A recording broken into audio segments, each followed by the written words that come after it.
새벽 5시 30분, 알람이 울리기도 전에 눈이 떠졌다. 나이 들면 잠이 없어진다더니 정말 그런가 보다. 또 다른 평범한 하루가 시작되었다.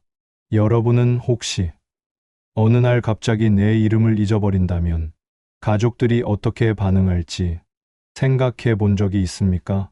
그 질문은 요 며칠 내 머릿속을 떠나지 않았다. 병원에서 들었던 의사의 말이 귓가에 맴돈다. 초기 치매 증상일 수 있습니다. 좀 더 지켜봐야 합니다. 순간 숨이 막히는 것 같았다. 나는 의자를 붙잡고 겨우 버텼다. 68세, 정우. 그게 바로 나다. 이 사실을 가족에게 말해야 할까? 아니면 그냥 덮어둬야 할까? 병원 문을 나서는 발걸음이 그렇게 무거웠던 적이 있었던가? 찻잔이 부딪히는 맑은 소리가 들려온다. 집으로 돌아오는 길, 나는 지나가는 노인 한 분을 보았다. 서류 봉투 하나를 꼭 쥔 채 버스 정류장에 앉아 계셨다. 그 옆에는 아무도 없었다. 가족은 없는 걸까? 아니면 외면하는 걸까? 내 마음은 이유 없이 쓸쓸해졌다. 나도 저 사람처럼 혼자가 될까? 집에 도착하니 아내가 여느 때처럼 잔소리 섞인 말투로 약을 챙겨주었다. 여보, 또 약 안 먹었잖아. 내가 없으면 어쩌려고 그래. 65세의 영숙. 40년을 함께 산 내 아내다. 나는 억지로 웃으며 대답했다. 깜빡했네. 하지만 속으론 씁쓸했다. 젊은 날엔 내가 가족의 기둥이었다. 누구보다 씩씩했고 누구보다 든든했다. 그런데 이제는 약 하나 제때 챙기지 못하는 아이 같은 존재로 비춰지는 것 같았다. 전화벨이 울려댄다. 바쁜 도시의 소음이 함께 스며든다. 큰아들 민수는 늘 바쁘다.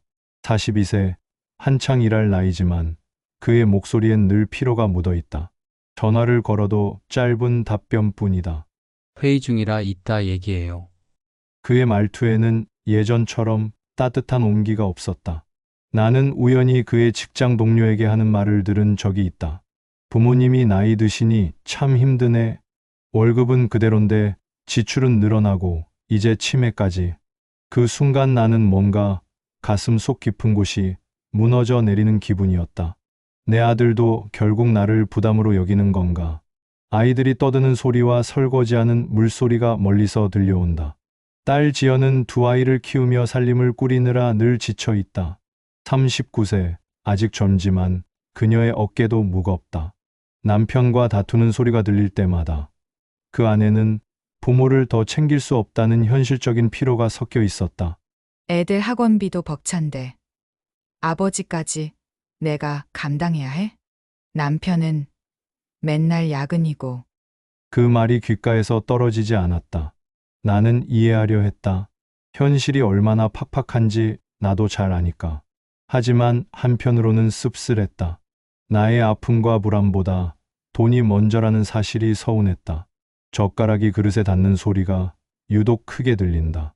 식탁 위의 정적이 점점 무거워진다. 저녁 식탁에 모인 가족들. 반찬은 따끈했지만 대화는 차갑게 식어 있었다. 아내가 조심스레 말했다. 이번 주말에 병원 좀 같이 가자. 정밀 검사 받아야 한다는데. 하지만 민수는 숟가락을 놓으며 말했다. 저 이번 주말도 바빠요. 분기 보고서 때문에 주말 출근해야 해요. 지연도 한숨을 내쉬며 덧붙였다. 나도 애들 태권도 대회 있어서 못 가요. 준비할 게 너무 많아서. 나는 괜찮다고 웃어넘겼다. 하지만 내 속마음은 달랐다. 내가 언제부터 우리 가족 대화의 걸림돌이 된 걸까? 함께 있으면 부담이 되고 멀리 있으면 죄책감을 주는 존재. 그게 지금의 나인가? 예전엔 내 말 한마디에 온 가족이 귀 기울였는데 이제는 내 존재 자체가 불편함을 주는 것만 같았다. 시계 초침 소리가 또각또각 밤의 정적을 깨뜨린다. 밤이 깊어 거실불이 꺼지고 나 혼자 남았다. 낡은 사진첩을 꺼냈다. 사진을 넘기는 바스락거리는 소리만이 정적을 깨뜨렸다. 젊은 시절 아이들과 함께 뛰놀던 내 모습. 민수가 3살 때 어깨에 태우고 놀아준 사진.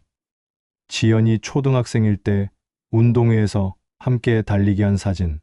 회식 자리에서도 늘 중심이었던 나. 그리고 아내와 함께 웃던 사진 속 얼굴들. 사진 속 나는 자신감에 차 있었다. 그때는 내가 가정을 지키는 든든한 기둥이었다. 아이들이 아빠가 최고야 라고 외치던 그 목소리가 아직도 선명했다.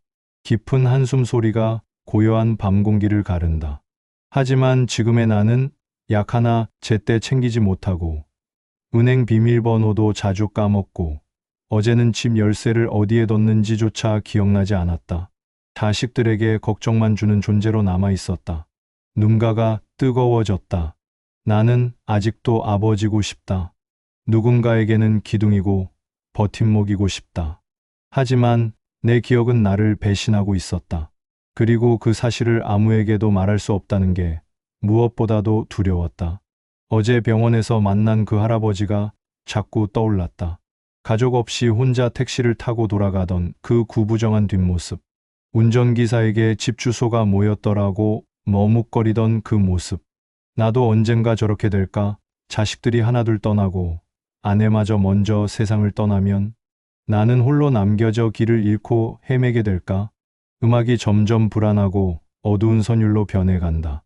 내일은 또 어떤 하루가 될까? 내가 나를 잃어버리기 전에, 가족을 잃어버리기 전에 무엇을 할 수 있을까? 68세 정우의 긴 밤이 계속되고 있었다. 그날 이후로 나는 자꾸만 실수를 했다. 현관문 앞에서 비밀번호를 입력하려다 손가락이 멈춰버렸다. 1234? 아니다. 051? 그것도 아니었다. 분명히 수십 년간 사용해온 번호인데 한참을 서서 기억을 더듬다가 결국 아내에게 전화를 걸어야 했다. 전화기가 울리는 소리가 유난히 길게 느껴졌고 전화기 너머로 들려오는 아내의 당황스러운 목소리가 내 귀를 아프게 찔렀다. 은행에서도 마찬가지였다. ATM 앞에서 카드를 넣고 나서 평생 해왔던 간단한 조작이 갑자기 낯설어졌다. 화면의 버튼들이 마치 외국어처럼 보였고 내 뒤에 줄 서 있는 사람들의 발걸음 소리와 한숨 소리가 따갑게 느껴졌다. 이런 간단한 것도 못하다니 사람들이 나를 어떻게 볼까? 결국 직원에게 도움을 요청해야 했고 그 순간 내 얼굴이 화끈거렸다. 집에 돌아와서는 더욱 큰 실수를 저질렀다. 저녁 준비를 하려고 가스불을 켜놓고는 깜빡 잊고 방으로 들어갔다. 슬리퍼가 바닥을 긁리는 소리와 함께 문이 닫혔고 한참 후 아내의 다급한 외침이 집 안을 울렸다. 그 소리에 놀라 급히 뛰어나가는 내 발걸음이 복도에 울려 퍼졌고 냄비는 새까맣게 타고 있었으며 연기가 자욱했다. 가스불을 끄는 순간 쉭 하는 소리와 함께 환기창을 여는 바람이 방 안으로 들어왔다. 나는 애써 태어난 척했지만 내 안에서는 불안이 커져만 갔다. 이러다 정말로 가족에게 짐만 되는 건 아닐까? 지금이라도 미리 정리하는 게 낫지 않을까? 그렇게 생각이 미치자 집을 팔아 요양원으로 들어가는 것이 가장 합리적일지도 모른다는 결론에 다다랐다. 가족을 불러 앉아 조심스레 말을 꺼냈다. 의자가 삐걱거리며 모두가 둘러앉는 소리가 평소보다 유난히 크게 들렸다. 내가 더 늦기 전에 스스로 정리하고 요양원에 가는 게 맞을 것 같다. 순간 공기는 무겁게 가라앉았다. 시계 초침 소리만이 정적을 깨뜨렸고 아내는 눈을 크게 뜨며 내 손을 잡았다. 하지만 아이들의 눈빛은 서로 다른 곳을 향했다. 민수의 목소리가 먼저 터져 나왔다. 그의 숨소리가 거칠어지더니 아버지, 집을 팔면 우리한테는 뭐가 남습니까? 앞으로 상속은 어떻게 하라는 거예요? 그의 말은 칼처럼 내 가슴을 베었다. 나는 상속이 목적이 아니라고 말하고 싶었지만 목이 막혀 아무 말도 나오지 않았다. 지연도 한숨을 내쉬며 고개를 숙였다. 아버지, 저도 모시고 싶지만 애들 학비에 생활비까지 너무 벅차요. 솔직히 더는 감당이 안 돼요. 그녀의 말은 이해하면서도 서운함이 한꺼번에 밀려왔다. 내 병보다 돈이 더 무겁게 느껴진다는 사실이 슬펐다. 아내는 눈물을 삼키려 애쓰는 소리를 내며 아이들을 향해 외쳤다. 너희는 왜 부모를 짐처럼 생각하니? 내 아버지가 어떤 사람인데 가족을 위해 평생을 바친 분이야. 하지만 그 외침조차 아이들의 피곤한 한숨을 바꾸지 못했다. 나는 조용히 고개를 숙였다. 이제 나는 가족의 대화에서 걸림돌이 되었구나. 내가 있으면 다들 불편해하는구나. 나의 존재가 더는 따뜻함이 아니라 무게라니. 식탁 위에는 밥그릇과 반찬이 그대로 놓여 있었지만 젓가락이 부딪히는 소리조차 들리지 않았다. 아무도 젓가락을 들지 않았기 때문이다. 정적 속에서 나는 애써 미소를 지으며 중얼거렸다. 괜찮다. 다들 힘든 거 안다. 내가 혼자 정리하면 되지. 하지만 그 미소 뒤에는 깊은 고립감이 자리하고 있었다. 그날 밤, 침대가 삐걱거리며 아내가 내 어깨를 붙잡고 말했다. 하지만 나는 대답하지 못했다. 그저 창밖 어둠을 바라보며 바람 소리에 귀를 기울이면서 속으로 되뇌었다. 나는 아직도 아버지고 싶다. 하지만 이제 나는 가족에게 아버지가 아니라 짐이 되어가고 있다. 이 사실을 어떻게 견뎌야 할까? 나는 결국 요양원을 찾아가 보기로 했다. 스스로 결정을 내려야 한다는 생각뿐이었다. 아내는 내 곁을 지켰지만 그녀의 눈빛에는 두려움이 고스란히 담겨 있었다. 병원 진단서 한 장이 이렇게 우리 삶을 송두리째 흔들 줄 누가 알았을까? 그 종이 한 장이 우리 가족의 50년 역사를 뒤바꿔 놓을 줄은 꿈에도 몰랐다. 택시 문이 열리며 우리는 요양원 앞에 내렸다.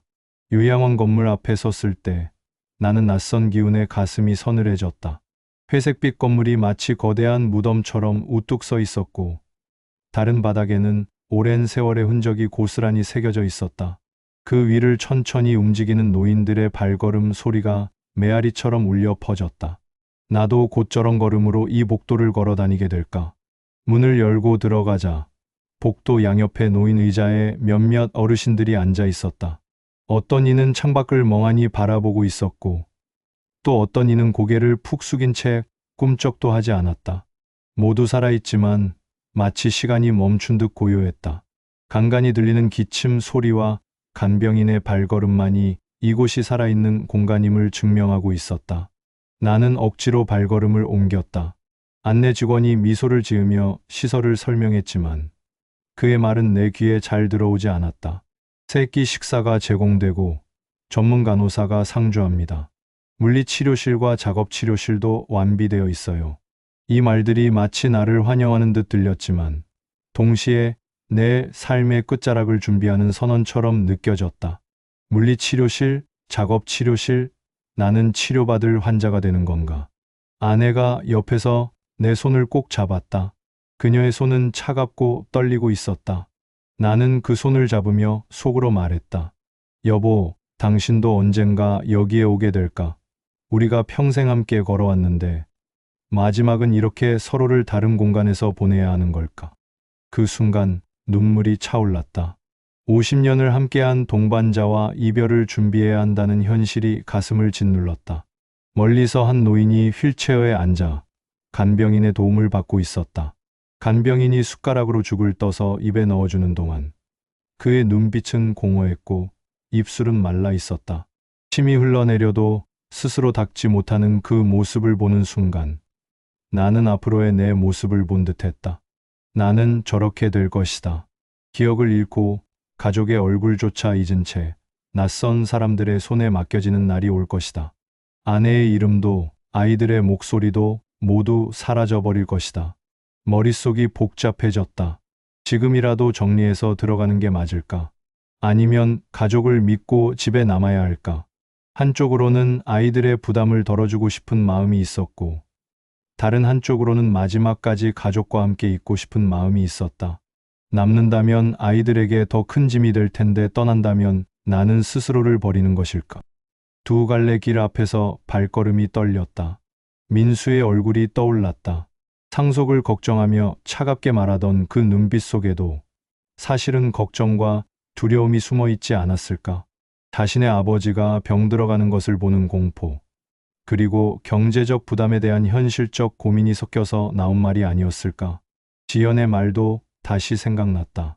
생활비와 학비, 그 모든 부담 속에서도 나를 모시고 싶은 마음이 없었던 건 아닐 것이다. 나는 속으로 되뇌었다. 아이들도 힘든 거다. 나만 서운한 게 아니다. 내가 너무 이기적으로 생각했나? 그렇다고 해도 내 마음은 쉽사리 정해지지 않았다. 내가 원했던 건 단순히 누군가의 부담이 아닌 여전히 존경받는 아버지로 남는 것이었다. 하지만 이 병은 나에게서 그 마지막 자존심마저도 빼앗아 가려 하고 있었다. 아버지라는 이름으로 살아온 70년이 이제는 무너져가는 기억 속에서 사라져가고 있다. 요양원 한켠에서 책을 읽는 노인의 모습이 눈에 들어왔다. 손이 떨려 책장이 잘 넘어가지 않았지만 그는 꾸준히 페이지를 넘기고 있었다. 때로는 같은 페이지를 여러 번 들여다보기도 했지만 포기하지 않고 계속 읽으려 애썼다. 나는 그 모습에서 이상하게도 위안을 느꼈다. 그래, 내가 어디에 있든 삶은 끝까지 이어지는 거다. 내가 선택을 한다면 그건 아직 내가 아버지이자 남편이라는 증거다. 병이 나를 정의하는 게 아니라 내가 병과 함께 사는 방법을 정하는 거다. 안내를 마치고 나오는 길에 한 할머니가 창가에 앉아 뜨개질을 하고 있었다. 손놀림은 느렸지만 그 얼굴에는 평온함이 있었다. 바늘이 실을 꿰매며 무언가를 만들어가는 모습을 보니 문득 생각이 들었다. 여기에도 삶이 있구나. 끝이 아니라 다른 형태의 시작일 수도 있겠다. 나는 깊게 숨을 들이마셨다. 차가운 공기가 폐 깊숙이 들어오며 머리가 조금 맑아졌다. 아직 답을 내리지 못했지만 적어도 한 가지는 분명해졌다. 나는 도망치는 게 아니라 가족을 위한 선택을 하고 싶다. 그것이 요양원이든 집이든 결국 내가 지켜야 할 것은 내가 누구인가라는 사실이었다. 아직 기억이 남아있는 지금, 내가 내린 결정이야말로 진정한 나의 마지막 선택이 될 것이다.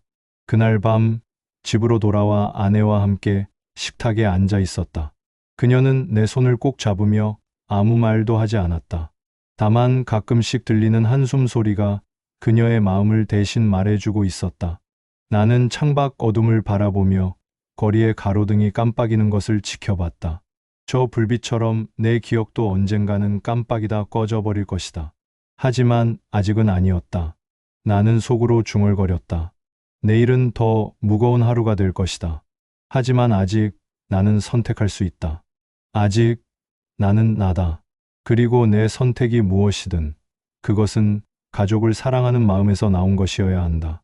그날 밤 나는 집을 나섰다. 머릿속은 안개처럼 흐렸고 어디로 향하는지도 모른 채 발걸음만 옮겼다. 골목의 가로등 불빛이 어지럽게 번져 보였다. 나는 지금 어디로 가는 거지? 왜 이렇게 숨이 막히는 걸까? 한참을 걸었는데 어느 순간 낯선 거리에 서 있었다. 사람들의 얼굴이 스쳐 지나가는데 그들 눈빛 속에서 나는 길을 잃은 낯선 이방인이 되어 있었다. 밤바람이 차갑게 볼을 스쳤고 가로등 불빛마저도 낯설게 느껴졌다. 평생 살아온 동네인데도 모든 것이 처음 보는 것처럼 어색했다. 여기가 어디지? 집은 어느 쪽이지? 불안감이 가슴을 조여왔다. 길거리에 서서 주변을 둘러보니 모든 건물이 똑같아 보였고 방향 감각은 완전히 사라져 있었다. 갑자기 심장이 두근거리고 호흡이 가빠졌다. 가슴이 답답해져 무작정 길가 벤치에 앉았다. 지나가던 시민이 다가와 괜찮냐고 말을 걸었지만 그 순간 나는 내 이름조차 떠올릴 수 없었다. 내 이름이 정호 맞나 아니면 다른 이름이었나? 입술이 달라붙은 듯 움직이지 않았다. 머릿속에서 기억들이 뒤섞이며 혼란스러운 소용돌이를 만들어냈다.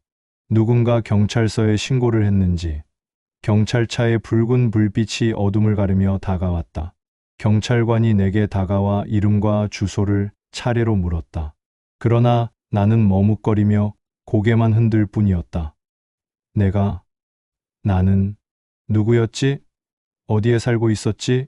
그 사실이 나를 더 깊은 공포로 몰아넣었다. 평생 당연하게 여겨왔던 내 정체성이 한순간에 사라져버린 것 같았다. 경찰의 부축을 받아 지구대로 향했다. 낯선 형광등 불빛이 머리 위로 차갑게 쏟아졌다. 딱딱한 의자에 앉아 있는 동안 불안과 수치심이 뒤섞여 가슴을 옥죄었다. 나는 이제 보호받아야 할 대상이 되었구나. 스스로를 지킬 수도 없는 존재가 되었구나. 경찰관들이 내 신분을 확인하려 애쓰는 동안 나는 점점 더 작아지는 기분이었다. 잠시 후 문이 벌컥 열리고 가족들이 하나둘 들어왔다. 민수는 땀에 젖은 얼굴로 나를 보자마자 소리쳤다. 아버지 때문에 회사도 못 가고 일이 다 엉망이 됐잖아요. 이러면 저희는 어떻게 살라는 거예요? 그의 목소리에는 걱정과 분노, 그리고 깊은 피로가 함께 묻어 있었다. 밤늦은 시간에 아버지를 찾아 헤매느라 지쳐버린 것이다. 지연도 참지 못하고 목소리를 높였다. 왜 나만 책임져야 하냐고요. 애들 키우고 살림하느라 힘든데 아버지까지 다 떠맡으라는 거예요? 언니는 멀리 있다고 연락도 안 되고. 그 말이 쏟아지는 순간 내 가슴은 무너져 내렸다. 내가 아이들에게 짐이 되고 있다는 사실이 이보다 명확할 수는 없었다. 나는 두 아이를 바라보며 속으로 말했다. 그래, 너희도 힘들지. 하지만 나는 여전히 너희의 아버지다. 나를 짐으로만 보지 말아다오. 한때는 너희가 자랑스러워했던 아버지였는데. 그러나 목소리는 나오지 않았다. 그저 굳게 담은 입술 사이로 떨린 한숨만 새어나왔다. 아내 영숙이 눈물을 머금고 아이들을 향해 외쳤다. 너희 아버지가 어떤 분인데 평생 가족을 위해 희생하신 분이야. 너희를 키우려고 얼마나 고생하셨는데 너희가 이렇게 몰아붙이면 그 마음이 어떻게 되겠니? 하지만 그 말에도 아이들의 얼굴은 풀리지 않았다. 현실적인 부담감이 감정을 압도하고 있었다. 서로를 원망하는 기운이 좁은 경찰서 안에 가득했다. 나는 더 이상 참을 수 없었다. 울분이 목구멍을 치밀어 올랐다. 내 집에서조차 나는 주인이 아니구나. 나는 이제 어디에 있어야 하느냐. 내 목소리는 떨렸고 눈물이 볼을 타고 흘러내렸다. 70년을 살아오며 가장으로서 지켜온 자존심이 한순간에 무너져 내리는 기분이었다. 순간 경찰서 안에 정적이 흘렀다. 경찰도 가족도 아무 말 없이 나를 바라보기만 했다. 형광등의 윙윙거리는 소리만이 침묵을 깨뜨렸다. 나는 어깨를 떨며 흐느꼈다. 나는 아버지로서, 남편으로서 아직 남아있고 싶다. 하지만 모두가 나를 짐으로만 본다면 나는 어디에 있어야 할까? 내가 사랑했던 가족들이 나 때문에 서로 상처받는 모습을 더 이상 볼 수는 없다. 그 절규는 내 안에서 오래 묵혀온 외로움과 두려움, 분노가 한꺼번에 터져 나온 것이었다. 치매라는 병이 나를 서서히 지워가고 있다는 공포, 가족에게 짐이 되고 있다는 죄책감, 그리고 아무도 내 마음을 이해해주지 않는다는 고독감이 한데 뒤섞여 폭발한 것이었다. 가족들의 시선은 서로 교차했지만 누구도 바로 다가오지 않았다. 민수와 지연은 서로를 원망하는 듯 노려보았고 아내는 손수건으로 눈물을 닦으며 어찌할 바를 몰랐다. 경찰서 안의 공기는 차갑게 가라앉았고 나는 내 존재가 완전히 사라지는 듯한 깊은 고립감을 느꼈다. 이제 정말 끝이구나. 나는 가족에게서조차 버림받았다. 내가 죽어서야 모두가 편해질 것이다. 그 생각이 머릿속을 지배하는 순간 나는 내 인생의 가장 깊은 절망에 닿아 있었다. 경찰서에서 돌아온 그날 밤 집안은 이상하리만큼 조용했다. 누구도 먼저 입을 열지 않았다. 현관문이 닫히는 둔탁한 소리만이 우리 가족의 무거운 침묵을 대변하고 있었다. 아이들은 각자의 방으로 들어가 버렸고 문이 닫히는 소리가 하나둘씩 복도에 울려 퍼졌다. 아내는 주방에 앉아 한참 동안 젓가락만 만지작거렸다. 젓가락이 그릇에 부딪히는 작은 소리조차 집 안의 정적을 깨뜨리기에는 너무 약했다. 나는 방으로 들어가 불 꺼진 탁자 앞에 앉았다. 서랍을 열어 사진첩을 꺼내는 소리가 유난히 크게 들렸다. 천천히 펼치자 먼지가 살짝 날렸고 오래된 사진들의 냄새가 코끝을 스쳤다. 이 사진들 속에는 아직 내가 살아있구나. 사진 속에는 젊은 시절의 내가 있었다. 환하게 웃으며 두 아이를 번쩍 들어 올리던 모습이 첫 번째 페이지를 장식하고 있었다. 민수와 지연이 깔깔거리며 웃던 그 웃음소리가 귀에 생생하게 들리는 듯했다. 다음 페이지에는 땀범벅이 되어 공원에서 뛰어놀던 모습이 있었고 그 옆에는 아내와 함께 나란히 서서 웃던 모습이 차례로 나를 맞이했다. 그래, 나는 한때 저들의 영웅이었지. 저 아이들이 자랑스러워하던 아버지였지. 언제부터 내가 짐이 되어 버린 걸까? 사진을 넘길수록 가슴이 뻐근해졌다. 운동회에서 1등으로 들어온 지연을 업고 기뻐하던 내 모습. 민수의 졸업식에서 누구보다 자랑스러워하며 박수치던 내 모습들이 연속으로 펼쳐졌다. 각각의 사진마다 그날의 기억이 선명하게 되살아났다. 그때는 내가 모든 걸 기억할 수 있었는데, 이제는 어제 먹은 밥도 기억나지 않는다. 눈물이 사진 위로 떨어졌다. 투명한 눈물방울이 사진 위를 굴러내리며 젊은 시절 내 얼굴을 흐렸다. 손끝으로 그것을 조심스레 닦아내며 속으로 중얼거렸다. 내 기억이 희미해져도 이 순간들만은 내 안에 살아있구나. 이것들이 진짜 내 인생이었구나. 그때 문이 살짝 열리는 소리가 들렸다. 민수가 조심스레 들어왔다. 그는 한참 동안 말없이 나를 바라보다가 내 옆 의자에 앉았다. 의자가 삐걱거리는 소리와 함께 그의 체온이 전해져 왔다. 떨리는 목소리로 그가 말했다. 아버지 죄송합니다. 오늘 제가 너무 심했죠. 사실은 무섭습니다. 아버지를 잃을까봐 그래서 괜히 화부터 냈어요. 상속 얘기도 정말 그게 중요한 게 아니었는데 나는 아들의 고백에 말문이 막혔다. 그의 얼굴 속에는 어릴 적 폭풍우 치는 밤에 두려움에 울며 내 품에 안기던 소년의 모습이 겹쳐 보였다. 그래, 너도 여전히 내 아이구나. 내가 화를 내는 것도, 상속을 걱정하는 것도 모두 나를 잃을까봐 두려운 마음에서 나온 거구나. 내가 두려운 건 나를 사랑하기 때문이구나. 잠시 후 지연도 문을 두드리며 들어왔다. 그녀의 발걸음은 평소보다 조심스러웠고 눈가가 붉게 젖어 있었다. 그녀는 내 반대편에 앉으며 말했다. 아버지, 저도 미안해요. 힘들다고만 했지. 아버지가 얼마나 두려우실지 생각하지 못했어요. 엄마한테도 너무 버릇없이 굴었고요. 사실은 저도 무서워요. 아버지 없는 세상을 상상할 수가 없어요. 나는 두 아이를 번갈아 바라보았다. 가슴 속 깊이 묵혀있던 응어리가 조금씩 풀려나갔다. 그래, 내 자식들이구나. 서툴지만 결국 내 곁으로 돌아오는구나. 이들도 나만큼이나 두렵고 힘든 시간을 보내고 있었구나. 아내가 방 문 앞에 서 있었다. 그녀는 한마디도 하지 않았지만 눈물 속에 담긴 마음을 나는 알 수 있었다. 50년을 함께 살아온 부부의 마음이었다. 말하지 않아도 서로를 이해하는 그런 깊은 유대감이었다. 우리는 아직 가족이다. 어떤 병도, 어떤 고통도 우리를 갈라놓을 수 없다. 이 사랑만큼은 치매도 빼앗아갈 수 없을 거야. 나는 사진첩을 천천히 덮고 두 손을 아이들에게 내밀었다. 그 순간 민수와 지연이 동시에 내 손을 잡았다. 손끝으로 전해지는 따뜻함이 내 몸 구석구석을 채워갔다. 아들의 거친 손, 딸의 부드러운 손, 그리고 50년을 함께한 아내의 손이 모두 내 주위에 모여들었다. 나는 아직도 아버지다. 기억이 조금씩 사라지더라도 이 손길만은 잊지 않으리라. 이 사랑만은 끝까지 기억하리라.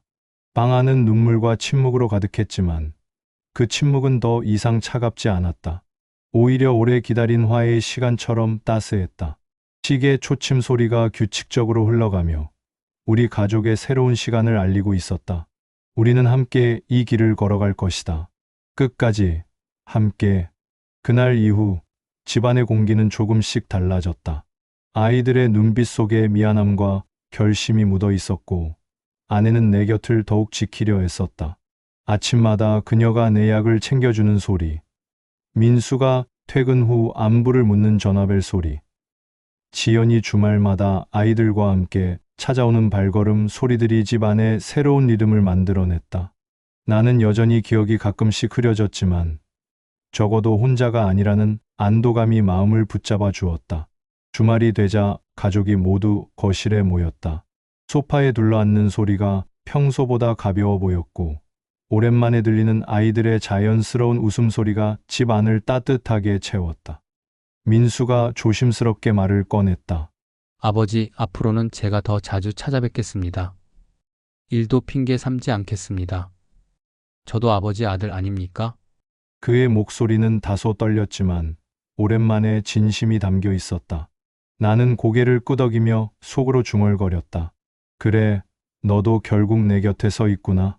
한때 내 등에 엎여 잠들던 그 아이가 이제는 내 손을 잡아주려 하는구나. 지연도 곧장 이어서 말했다. 아버지, 저도 힘든 건 사실이지만 이제는 도망치지 않겠습니다.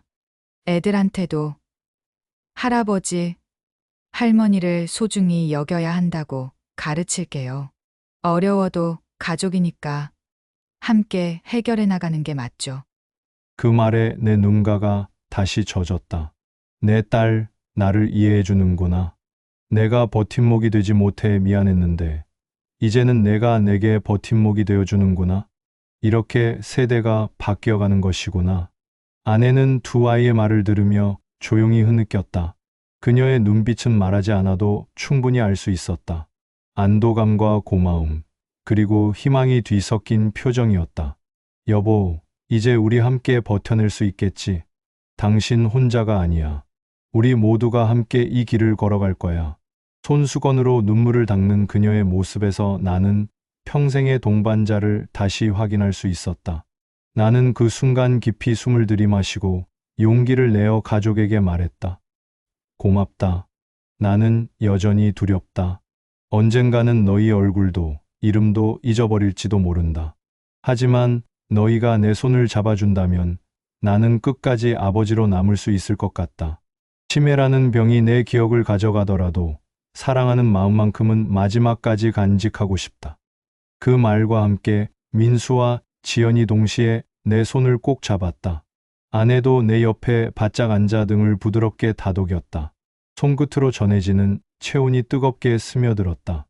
그 온기 속에서 나는 오랫동안 갈망해왔던 확신을 얻었다. 그래, 나는 아직도 사랑받고 있다. 나는 아직도 가족이다. 비록 기억은 사라져가지만 이 사랑의 흔적들은 내 영혼 깊숙이 남아있을 거야. 그날 밤 우리는 오랜만에 함께 저녁을 먹었다. 특별한 음식은 아니었지만 식탁 위에 흐르던 공기는 완전히 달랐다.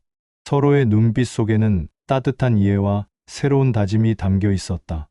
젓가락이 그릇에 부딪히는 소리, 밥을 씹는 소리, 간간이 들리는 웃음소리까지도 모든 것이 평화로웠다.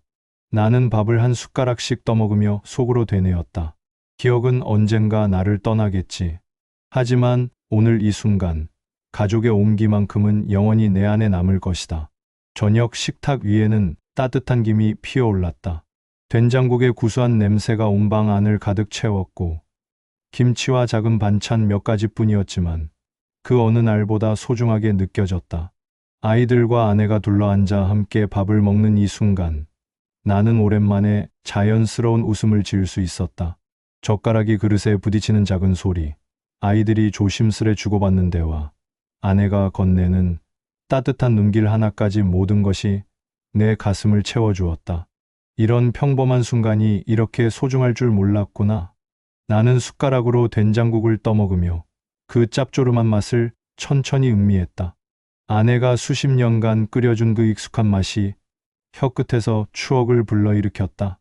신혼 시절 서툴게 끓여주던 첫 된장국부터 아이들이 어릴 때 맛있다며 연신 숟가락을 들이밀던 그 시절까지 순간 나는 밥 숟가락을 들고 있다가 멈칫했다. 바로 옆에 앉아 내게 밑반찬을 권하고 있는 딸을 바라봤지만 그녀의 이름이 떠오르지 않았다. 이 아이의 이름이 분명히 예쁜 이름이었는데, 지몽가였는데, 바로 옆에 앉아있는 딸을 바라보며 속으로 애타게 이름을 찾았지만 머릿속은 하얗게 비어 있었다. 가슴이 철렁 내려앉았다. 혹시 지금 이 행복한 순간마저도 내 기억에서 사라져버리면 어쩌나 하는 두려움이 갑자기 엄습했다. 그러나 그때 딸이 내 손을 자연스럽게 꼭 잡았다. 부드럽고 따뜻한 손길이 내 불안을 순식간에 달래주었다. 그녀가 입을 열지 않았지만 나는 그 마음을 온몸으로 느낄 수 있었다. 괜찮아, 아버지. 나는 여기 있어요. 아버지가 제 이름을 잊어도 저는 아버지를 절대 잊지 않을 거예요. 아들 민수도 숟가락을 조용히 내려놓고 내 얼굴을 똑바로 바라보았다. 그의 눈빛에서 나는 확신을 읽을 수 있었다. 아버지, 우리는 아버지를 잊지 않을 겁니다. 아버지가 우리를 기억하지 못해도 우리가 아버지를 대신 기억해 드릴게요. 아내는 내 옆에서 조용히 속삭였다. 여보, 기억이 희미해져도 괜찮아요. 우리는 끝까지 함께 할 거예요.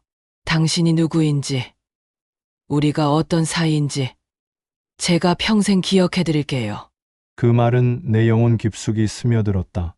50년을 함께 살아온 아내의 약속이 얼마나 무거우면서도 따뜻한지 새삼 느꼈다. 나는 고개를 끄덕이며 속으로 중얼거렸다. 그래, 내 기억은 사라질지라도 가족의 마음속에 살아있는 나는 영원할 것이다. 사랑받았던 흔적들은 그들의 마음에 남아있을 거야. 나는 다시 숟가락을 들어 입에 밥을 넣었다. 평범한 한 숟가락이었지만 그 맛은 내 생에 가장 깊고 따뜻한 맛이었다. 밥알 하나하나가 가족의 정성이고 사랑이었다. 나는 여전히 아버지고 남편이며 이 가족의 소중한 한 사람이다. 기억이 나를 배신하더라도 사랑은 절대 나를 버리지 않는다. 이것이 바로 가족이라는 이름의 기적이구나. 그날 밤 창밖에는 별빛이 희미하게 흩어져 있었다. 그 별들처럼 내 기억도 하나둘씩 흐려져 갈 것이다. 하지만 나는 두렵지 않았다.